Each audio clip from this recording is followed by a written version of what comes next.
Welcome to our fourth topic in this family mission series, and our topic for today is responsibilities in the family. So far we have looked at the qualities that one ought to be looking for. So when you are getting into the family, you need to know your responsibility, and that's what we endeavor to do today. And the best way to know your duties is by following, asking the creator of the family. He also gave responsibilities in the family. Let's ask the scriptures and they will give us all the answers that we need in this endeavor. Now, if you look at the Garden of Eden, when God created man, he gave each one a duty and responsibility to fill. They were not created to be idle, and you need to learn from that. Apart from that, young men and women who want to get into marriage actually need to go through what we call pastoral counseling. And in pastoral counseling, they will be told what to expect and what not to expect.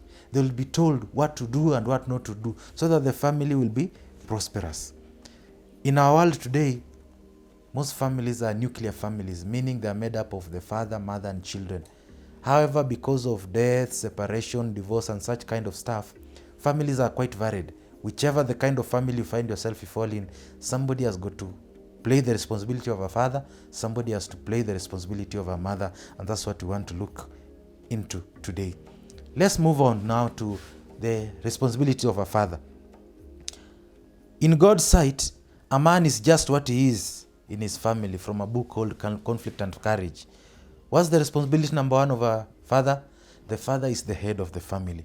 We find this in the book of Genesis 3:16, whereby we are told, to the woman he said, I will greatly multiply your sorrow in your conception, and in sorrow you'll bring forth children, and the desire of thy husband, and thy desire shall be to thy husband, and he shall rule over thee. When God created Adam, later on he created Eve from the ribs, the side of Adam, meaning they were supposed to be equal. But because it was the woman who was deceived by the serpent, a new arrangement had to come in, such that they were no longer going to be equal. The man now had to rule over the woman because the woman had been deceived. We find the same sentiments being echoed in the book of 1 Corinthians 11 verse 3. But I will have you know that the head of every man is Christ, and the head of the woman is the man, and the head of Christ is God. Adam was created first, and Eve was given the name by Adam, which was a signal of the headship that Adam was supposed to provide.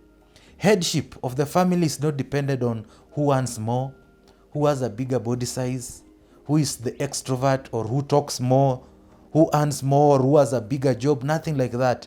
The man remains to be the head of the family. However, headship does not mean dictatorship. Headship means the man is to provide the direction the home is to take, spiritually, financially, and in any other sphere.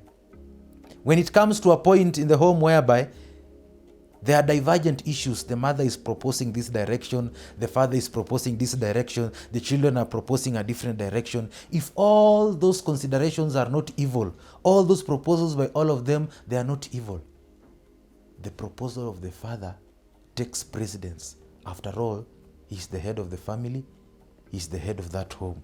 He gives the family policy statements after consultations.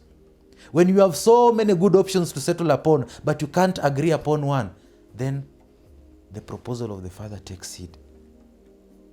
That's what it means to be headship, to lead the family. Another responsibility, number two, of the father is supposed to be the chief priest of the family.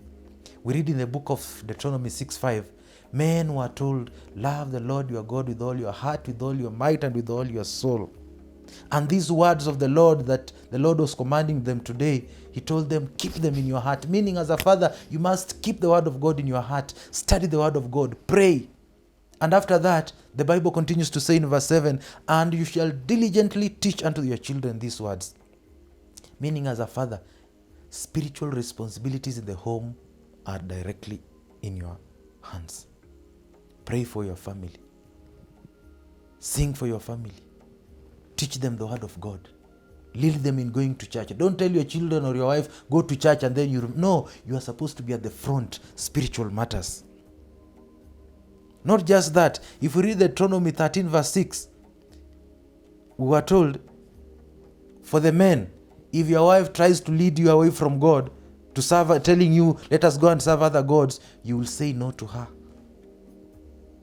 And the punishment there, we are told in the Old Testament, they were supposed to be stoned and killed. Fathers, organizing for what we call evening and morning devotion. That is your responsibility. But sadly today, very many fathers are not doing these things. They are not leading their family in prayer, in study of the Word of God. They are not teaching their children diligently. And that's why we have so many cases of indiscipline in the family. Thank you. Keep tuned.